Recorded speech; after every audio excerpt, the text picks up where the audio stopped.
In today's entertainment landscape, turning a movie into a blockbuster demands far more than a few trailers and well-placed posters. What once sufficed a decade ago has now evolved into a sprawling, multi-phase spectacle. Premieres are no longer single events, they're globe-trotting press tours packed with red carpet appearances. The buzz begins with casting rumors and early screenings, while viral interviews and social media chatter keep the momentum alive long after release. Most notably, behind-the-scenes leaks and spoiler-filled teases have become standard practice, often sparking so much online pressure that studios make last-minute changes to the final cut. Nowhere is this marketing frenzy more evident than with the much-anticipated sequel to The Devil Wears Prada. The promotional campaign kicked off with Anne Hathaway posting a video of herself preparing for set, dressed, fittingly, in a cerulean sweater that echoed one of the original film's iconic moments. More sneak peeks followed, including several looks she shared personally, along with new set photos featuring familiar faces like Stanley Tucci and the legendary Meryl Streep. Naturally, the internet went into overdrive. Fans speculated wildly about plot details drawn from the sequel novel Devil Wears Prada, debated the film's fashion choices, and fixated on the fact that costume designer Patricia Field wouldn't be returning. Instead, styling duties are now in the hands of and just like that designers Molly Rogers and Danny Santiago, according to fashion insider Rachel Tashton-Wise. Adding a humorous twist to the hype, a viral meme began circulating showing random celebrities, from Adele to Justin Bieber, photoshopped into the movie's cast, pushing excitement to the edge of absurdity.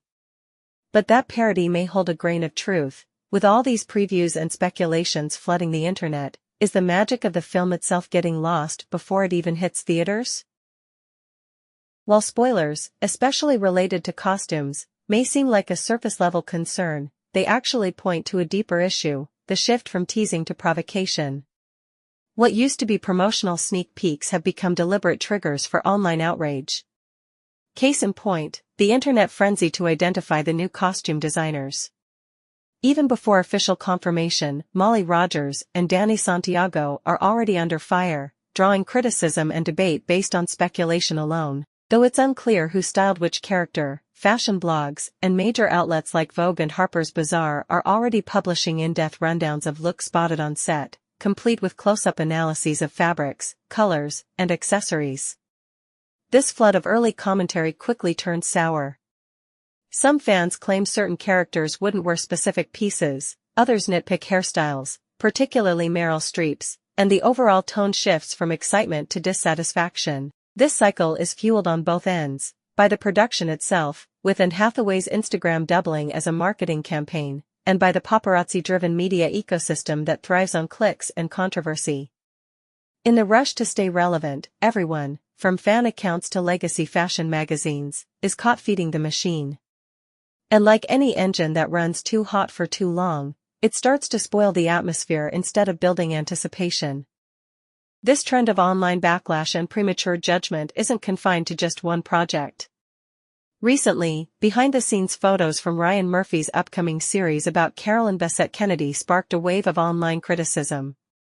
The images, snapped mid-scene while the lead actress wore an unfinished outfit, were taken out of context and quickly went viral, leading to harsh, and often unfair, commentary.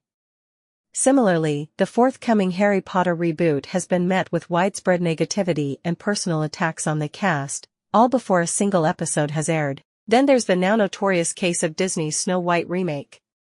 Each time a set photo leaked, it triggered such intense public uproar that the studio reportedly altered major parts of the production multiple times. The result? Delays, bad press, and ultimately a film that was met with hostility and targeted with review bombing, contributing to its commercial failure. This toxic cycle has a clear downside: it strips stories of their narrative power before they even unfold. Take The Devil Wears Prada, for example. In the original, Anne Hathaway's dramatic transformation scene, when she walks into the office post-makeover, was a genuine shock for audiences. If that moment had been shared and scrutinized online in advance, its impact would have been severely diluted. Now, as its sequel approaches, the stakes are different. While the film is highly anticipated and could offer a modern lens on how fashion has evolved in the age of digital culture, it enters the world with the weight of its predecessor already shaping public expectations. It doesn't stand alone, rather, it functions as a continuation of an established narrative, a sequel based on a sequelized text. From a cultural perspective, that means it begins at a structural disadvantage, already constrained by the legacy it's trying to live up to. The core problem hasn't changed, a combination of relentless public appetite for early content, the performative nervousness of film productions, and a media ecosystem designed to dissect movies before they even premiere is steadily eroding the magic of cinema.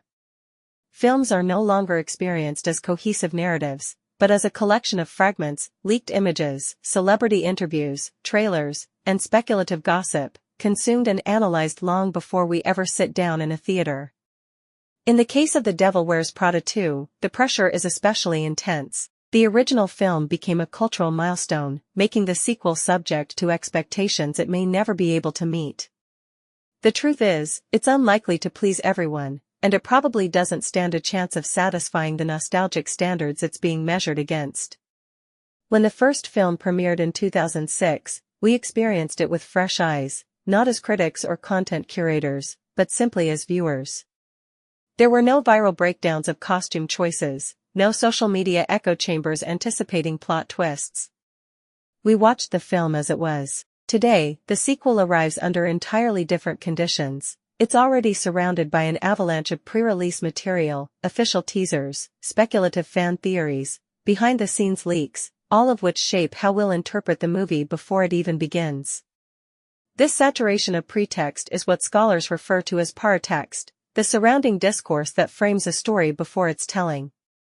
In this case, it's not just framing the film, it's overpowering it. We're caught in a state of hypersemiosis, where so much meaning has already been projected onto the movie that the act of watching it becomes less about discovery and more about verifying assumptions. It's no longer an artistic experience, but a ritual of expectation management. So we're left with a tough question: are we genuinely excited to return to a world we loved, or are we just preloading our disappointment, finding comfort in predicting that no sequel could ever live up to the myth?